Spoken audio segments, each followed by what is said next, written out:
ആകവേ 9.5 മാസക്കാലം പ്രിയപ്പെട്ട മാതാവ് ഇങ്ങനെ ചുമന്നുകൊണ്ട് നടക്കുകയാണ്. എത്ര പറഞ്ഞാലും ലോകത്തൊരാണിനും അത് മനസ്സിലാകില്ല, പ്രസവിക്കാത്ത പെണ്ണിനും മനസ്സിലാവൂല. പടച്ചവനെ, ഞാൻ നിങ്ങളെ കൊച്ചാക്കിയതല്ല പെങ്ങള്, എനിക്കതിനെ കുറിച്ചറിയാഞ്ഞിട്ടാ. അല്ലാഹുവേ പടച്ചവനെ, അല്ലാഹു നമ്മുടെ ഉമ്മമാർക്ക് ആഫിയത്തും ദീർഘായുസ്സും നൽകി അനുഗ്രഹിക്കുമാറാകട്ടെ. അതുകൊണ്ട് സ്വാലിഹായ മക്കളെ കിട്ടണമെങ്കിൽ എന്റെ പ്രിയമുള്ള പെങ്ങള് 9.5 മാസക്കാലം അതാ വയറ്റിൽ ചുമന്നുകൊണ്ട് നടന്നു. പെങ്ങളെ, നീ പ്രസവിക്കുകയാ, ഒരു കുഞ്ഞിന് ജന്മം കൊടുക്കുകയാ. അല്ലാഹുവിന്റെ പ്രവാചകൻ പറയുന്നു, പെങ്ങളെ നീ എപ്പോഴും പറയും ഉസ്താദേ മരണവേദനയാ, പ്രസവത്തിന് മരണവേദനയാണെന്ന് പറയുന്ന പെങ്ങള്, അല്ലാഹു നിനക്ക് തരുന്ന പ്രതിഫലം എന്തെന്നറിയുവോ? അല്ലാഹു നിനക്ക് തരുന്ന പ്രതിഫലം എന്തെന്നറിയുവോ? 5 നേരം നിസ്കരിച്ച് പടച്ചവനെ പേടിച്ചുകൊണ്ട് നടക്കുന്ന ഒരു പെണ്ണുണ്ടല്ലോ, അവള് പ്രസവിക്കുന്ന സമയമങ്ങ് മരിച്ചാ പടച്ചവര്, അല്ലാഹുവിന്റെ ഖുർആൻ, അല്ലാഹുവിന്റെ റസൂല് പറയുകയാ, പടച്ചവരെ അല്ലാഹുവിനെ പേടിയുള്ള ഒരു പെണ്ണ് പ്രസവത്തോടുകൂടി മരിച്ചു പോയാ അല്ലാഹു അവൾക്ക് കൊടുക്കുന്ന പ്രതിഫലം എന്തെന്നറിയുവോ? അവൾക്ക് ഷഹീദിന്റെ കൂലിയാ, അവൾക്ക് ഷഹീദിന്റെ കൂലിയാ.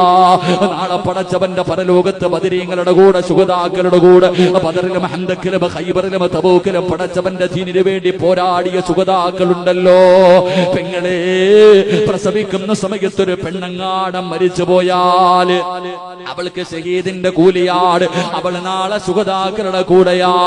അല്ല, നീ ഒരു കുഞ്ഞിനെ പ്രസവിച്ചാൽ വേദനകൾ കടിച്ചമർത്തികെട്ട് നിന്റെ പൊന്നാര മക്കൾക്ക് ജന്മം കൊടുത്താ അല്ലാഹുവിന്റെ റസൂല് പറയുകയാ, പെങ്ങളെ കൂടുതൽ പ്രസവിക്കണമെന്ന് പറയുന്നതിന്റെ കാരണം എന്ത്? പഠിച്ചവരെ, പെണ്ണുങ്ങൾക്ക് പ്രസവിക്കാൻ മടിയാട് 1-2 മക്കളായാ നിർത്തുന്നവരുണ്ടല്ലോ. അല്ലാഹുവിന്റെ റസൂല് പറഞ്ഞു, കൂടുതൽ പ്രസവിക്കുന്ന പെണ്ണിനെ വേണം വിവാഹം കഴിക്കാൻ. പഠിച്ചവരെ, ചില പെണ്ണുങ്ങൾക്ക് പ്രസവിക്കുന്നതെന്ത് സന്തോഷമെന്നറിയുവോ? അല്ലാഹുവിന്റെ റസൂല് പറയുകയാ, ഒരു പെണ്ണ് പ്രസവിക്കുന്ന സമയത്ത് അവൾക്ക് അല്ലാഹു കൊടുക്കുന്ന പ്രതിഫലം എന്തെന്നറിയുവോ? അവൾ പ്രസവിക്കുന്ന സമയം അവളുടെ ശരീരത്തിൽ എവിടെയല്ല എത്ര രോമങ്ങളുണ്ടോ, ഓരോ രോമത്തിനും അല്ലാഹു അവൾക്ക് നന്മ കൊടുക്കുകയാ. ശരീരത്തിലെ ഓരോ രോമത്തിനും അല്ലാഹു നിനക്ക് പ്രതിഫലം തരികയാണ്. നിനക്ക് അല്ലാഹുവേ നിന്റെ പാപങ്ങൾ അല്ലാഹു പുറത്തു തരികയാ, നിന്റെ പാപങ്ങൾ അല്ലാഹു പുറത്തു തരികയാ.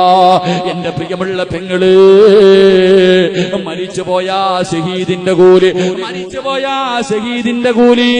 അല്ല, നീ ഒരു കുഞ്ഞിന് ജന്മം കൊടുത്താ നിന്റെ ശരീരത്തിലെ ഓരോ രോമത്തിന് പകരം അല്ലാഹുവേ മലക്കുകൾ നിനക്ക് നന്മ എഴുതും, നിന്റെ പാപങ്ങൾ അല്ലാഹു പുറത്തു തരുമെന്ന് നബി മുഹമ്മദ് മുസ്തഫ.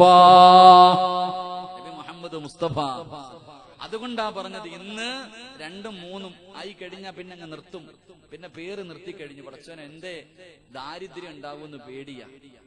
പണ്ടൊക്കെ ചില പെണ്ണുങ്ങൾ എന്ന് പറഞ്ഞാൽ എത്ര പ്രസവിക്കുന്നു, ചിലർക്ക് പ്രസവം എന്ന് പറഞ്ഞാൽ ഒരു സന്തോഷമാണ്. അല്ലാഹു അതുകൊണ്ടാ പറഞ്ഞത്, കൂടുതൽ പ്രസവിക്കുന്ന പെണ്ണിനെ വിവാഹം കഴിക്കണം.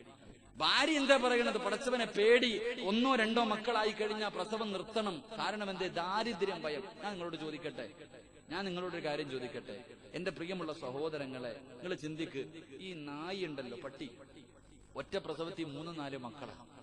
നിങ്ങൾ ചിന്തിച്ചു നോക്കിയേ, പട്ടി പ്രസവിക്കുമ്പോ ഒരു പ്രസവത്തിന് 5 മക്കളെ വരെ പ്രസവിക്കുന്ന പട്ടികളുണ്ട്.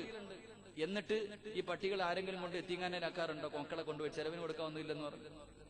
ഏതെങ്കിലും ഒരു ജീവി പ്രസവിച്ചിട്ട് തന്റെ മക്കൾക്ക് കൊടുക്കാൻ ഭക്ഷണം ഇല്ലെന്ന് പറഞ്ഞ് എത്തിങ്ങാനയിലൊന്നും കൊണ്ടാക്കത്തില്ല. അവർക്ക് പേടിയൊന്നുമില്ല, അവർക്കറിയാം വാകേറിയ റബ്ബിന് കൊടുക്കാൻ അറിയാന്ന്.